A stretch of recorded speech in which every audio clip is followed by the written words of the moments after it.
understanding what the implications were, and deciding what actions to take. And then there's an act phase. The key thing about this is that there's feedback loops at every stage here. And that what John Boyd said was that success really is when you get inside your opponent's OODA loop. Because each person has their own decision-making process, their own loop: observe, orient, decide, and act. And if you're more experienced than the other, then you can get inside the other's OODA loop. I'd love to be able to tell you that back in '97 we were aware of the OODA loop and we actually understood exactly what the decision-making process was for different constituents in the security ecosystem. That's not true. I will tell you, though, that Microsoft is a company that's always focused on improvement, and that today we do actually apply this methodology as we are continuing to address and learn from security vulnerabilities and apply those learnings to our security engineering process. What that results in is a security response process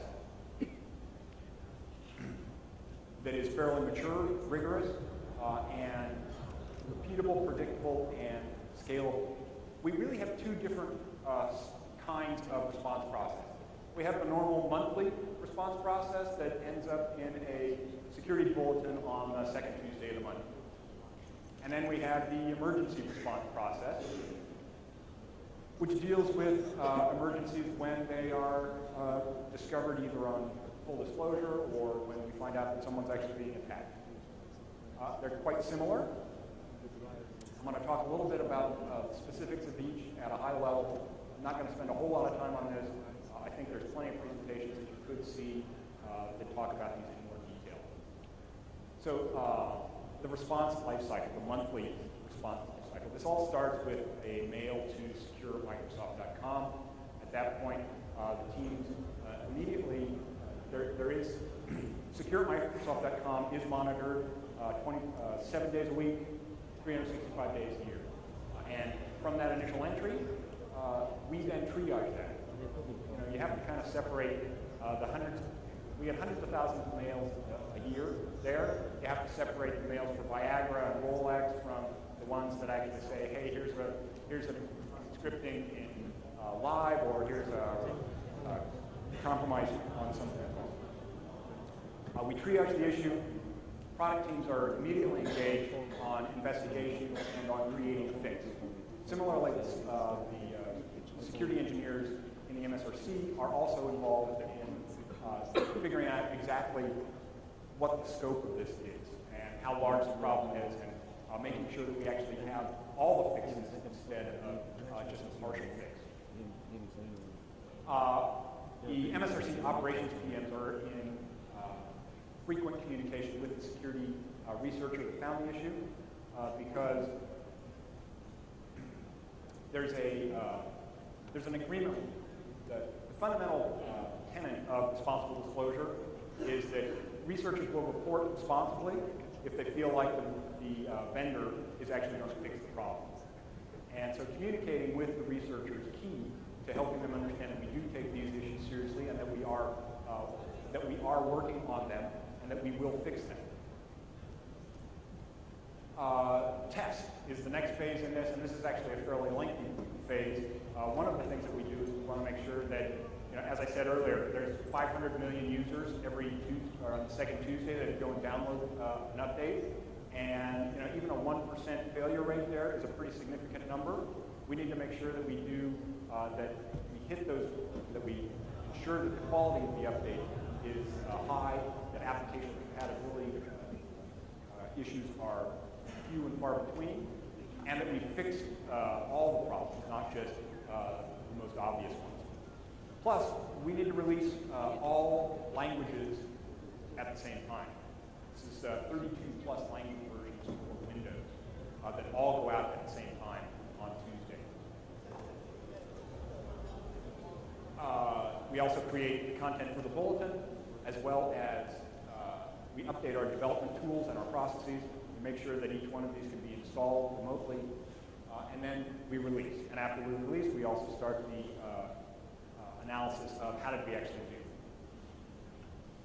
do. The SIRP is the Software Security Incident Response Plan.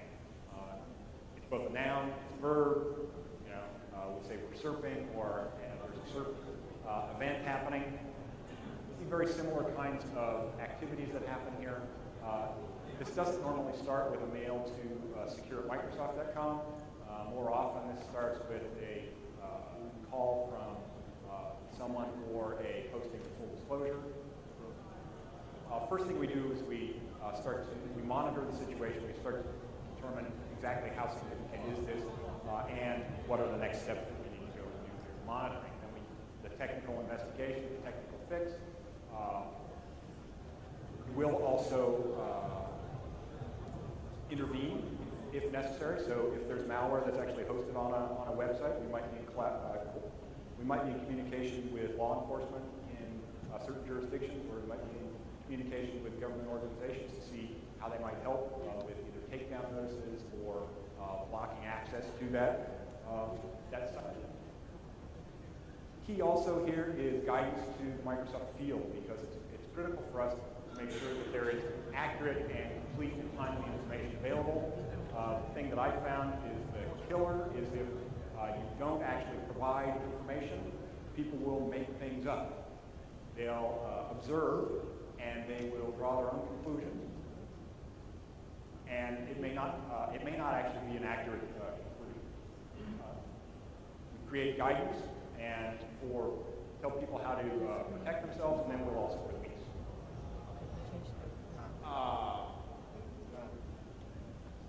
The different stages here, it maps pretty closely to observe, orient, decide, act, and then a feedback loop.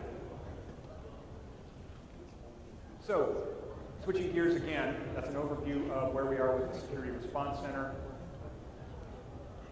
I want to talk a little bit about what our role is and then how we view the security ecosystem. Our role really is about protecting the customers. And in order to do that, we have to understand the security ecosystem. We have to analyze and understand the threats and respond to them. We need to work with partners on a distributed defense network, because Microsoft cannot do this alone.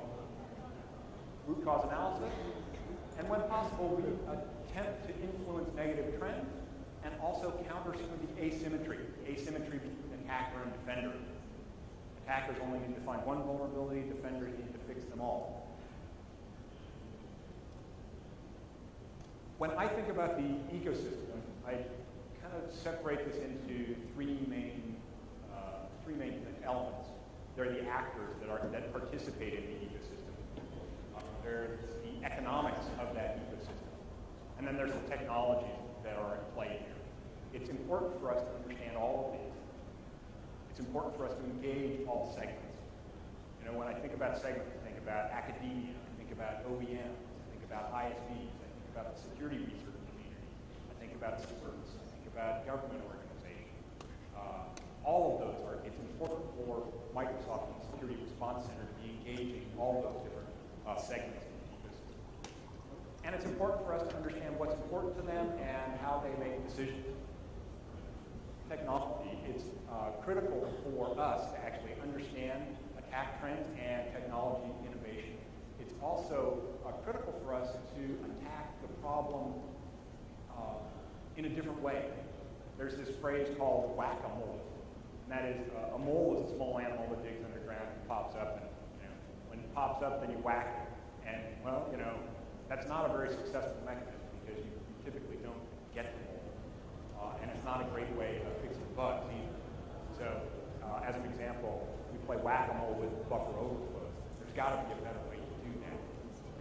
That's where we get to the /GS, where we get the ASOR as an example. So in the economics,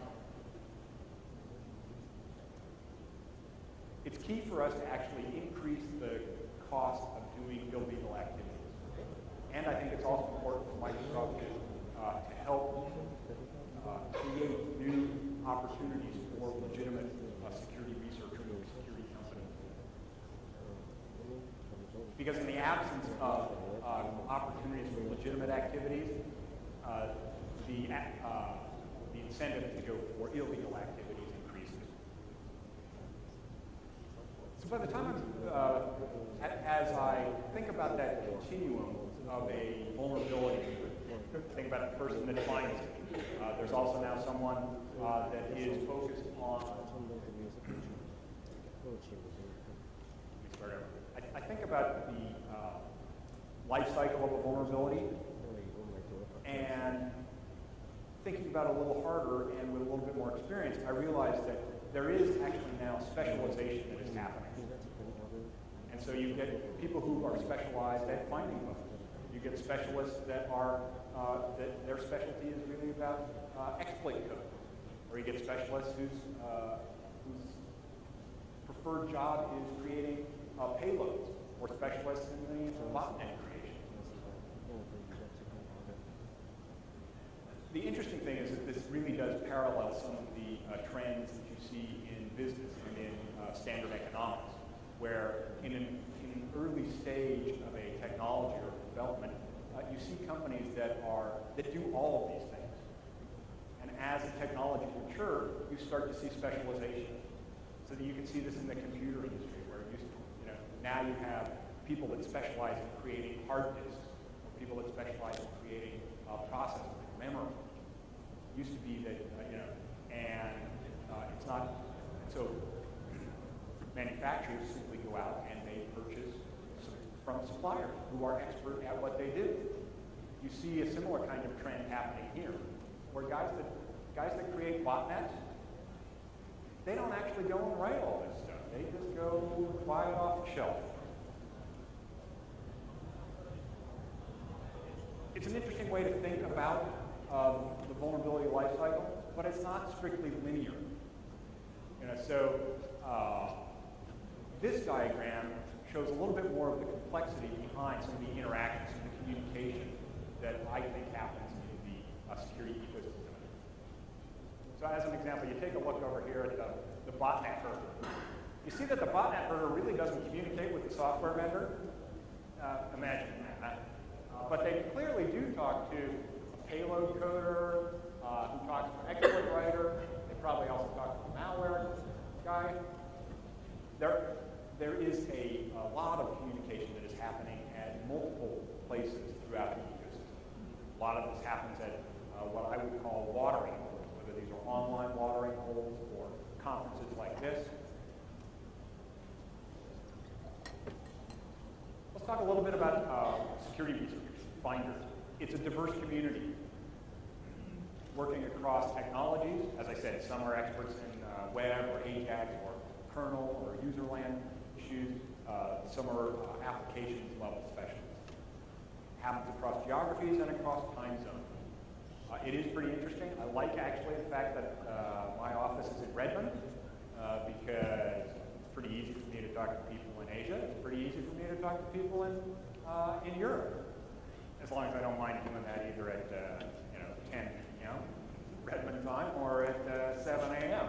I can pretty much talk to people in Europe and Asia at the same time if I get up at the right time, or if I go to bed at the wrong time, or at the right time. Researchers, they are a big headache for us, but they're also great friends and great teachers. Microsoft now has an internal conference called Blue Hat, modeled on the Black Hat conference. Jeff Moss was kind enough to say, sure, go ahead. You can make that little play on words, that's fine. We have now done 5 of these conferences, happens twice a year. We bring in security researchers from around the world to educate engineers and executives.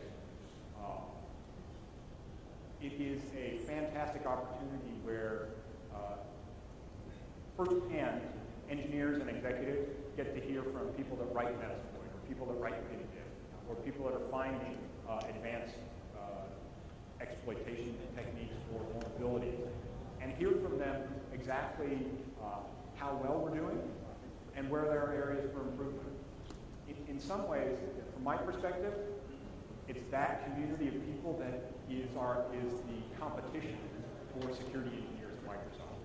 That we need to understand that. We need to use that as to improve upon it. So, moving on to exploiters. again,